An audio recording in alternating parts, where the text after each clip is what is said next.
YSR Congress party కార్యక్రమంలో భాగంగా ఇవాళ కడప నగరంలో 48వ డివిజన్లో ఆ డివిజన్ కార్పొరేటర్ అయిన రాజా గారు మరియు వైఎస్ఆర్ కాంగ్రెస్ పార్టీ జిల్లా బీసీ అధ్యక్షులు పెద్దలు బంగారు నాగయ్య గారి ఆధ్వర్యంలో మరి రామచంద్రాపురంలో ఈరోజు పర్యటించడం జరిగింది.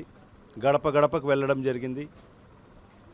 గడప గడపకు వైఎస్ఆర్ కాంగ్రెస్ పార్టీ యొక్క ప్రధానమైన ఉద్దేశం ఎన్నికల ముందు చంద్రబాబు నాయుడు రాష్ట్ర ప్రజలకు వందల సంఖ్యలో హామీలు ఇవ్వడం జరిగింది.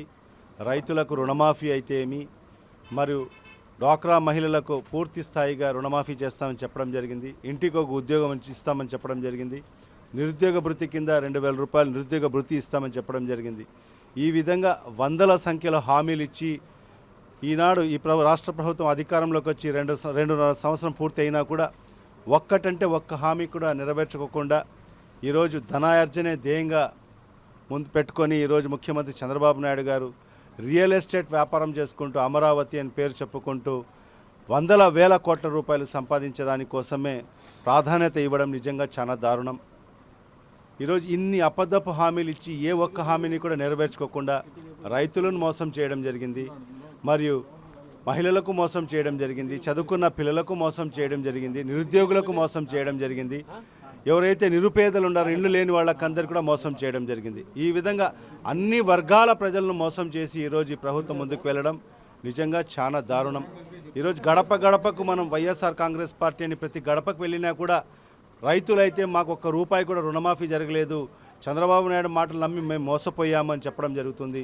మరియు మహిళలైతే నిజంగా ఆయన నమ్మి మేము మా డ్వాక్రాకు సంబంధించిన పూర్తిగా రుణమాఫీ జరుగుతాయని మేము భావించడం జరిగింది. కానీ ఈనాటికి కూడా ఒక్క రూపాయి కూడా మాఫీ చేయకపోగా మాకు అపరాధంగా వడ్డీ కింద మేము ఒక గ్రూప్ నుంచి 15,000 నుంచి 20,000 రూపాయలు అపరాధంగా వడ్డీ రూపంలో చెల్లించుకోవడం జరిగిందని వాళ్ళందరూ కూడా చెప్పడం జరుగుతుంది. నిరుద్యోగులకైతే నిజంగా మేము ఇంజనీరింగ్ చదువుకొని డిగ్రీ చదువుకొని ఇవాళ బేకార్గా తిరుగుతున్నాము, చంద్రబాబు నాయుడు నేను బాబు వస్తే మాకందరు కూడా జాబ్ వస్తుంది అని చెప్పడం జరిగింది. కానీ ఈనాటికి కూడా ఒక్కరికంటే ఒక్కరికి కూడా జాబ్ రాని పరిస్థితి మనకు ఉంది. మరియు నిరుద్యోగ భృతి కూడా ఎవరికి కూడా ఒక రూపాయి కూడా మాకు అందడం లేదని వాళ్ళందరూ కూడా చెప్పడం జరుగుతుంది.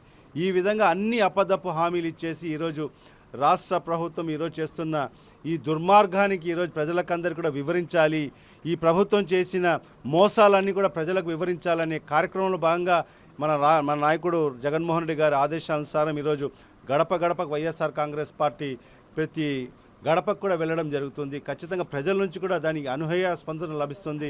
ప్రజలు కూడా ఖచ్చితంగా రాబో రోజుల్లో ఇలాంటి ప్రభుత్వానికి బుద్ధి చెప్తాం, మాకు ముఖ్యమంత్రి జగన్మోహన్ రెడ్డి అయితేనే మన రాష్ట్రానికి అభివృద్ధి జరుగుతుంది. ఎందుకంటే గతంలో ఆ మహానేత దివంగత ముఖ్యమంత్రి డాక్టర్ వైఎస్ రాజశేఖర రెడ్డి గారు ఉన్నప్పుడు ఆయన చెప్పిన హామీలన్నీ కూడా చేసి చూపించారు. మరి చెప్పనట్టి హామీలన్నీ కూడా ఎన్నో ప్రజలకు ఏదైతే అవసరం ఉందో అవన్నీ కూడా చేసి చూపించిన ఆ మహానేత డాక్టర్ వైఎస్ రాజశేఖర రెడ్డి గారి ఆశయాలకు ఖచ్చితంగా రాబో రోజుల్లో జగన్మోహన్ రెడ్డి గారే తీరుస్తారని ప్రజలు కూడా చెప్పడం జరుగుతుంది. ఖచ్చితంగా ఇవాళ ఈ రాష్ట్ర ప్రభుత్వాన్ని మేము వైఎస్ఆర్ కాంగ్రెస్ పార్టీ నుంచి డిమాండ్ చేసేది ఒక్కటే, ఎన్నికల ముందు ఇచ్చిన హామీలన్నీ కూడా తూచా తప్పకుండా మీరందరూ కూడా ఏదైతే హామీలు ఇచ్చారో ఆ హామీలన్నీ కూడా నెరవేర్చాలని కూడా మేము డిమాండ్ చేస్తున్నాం.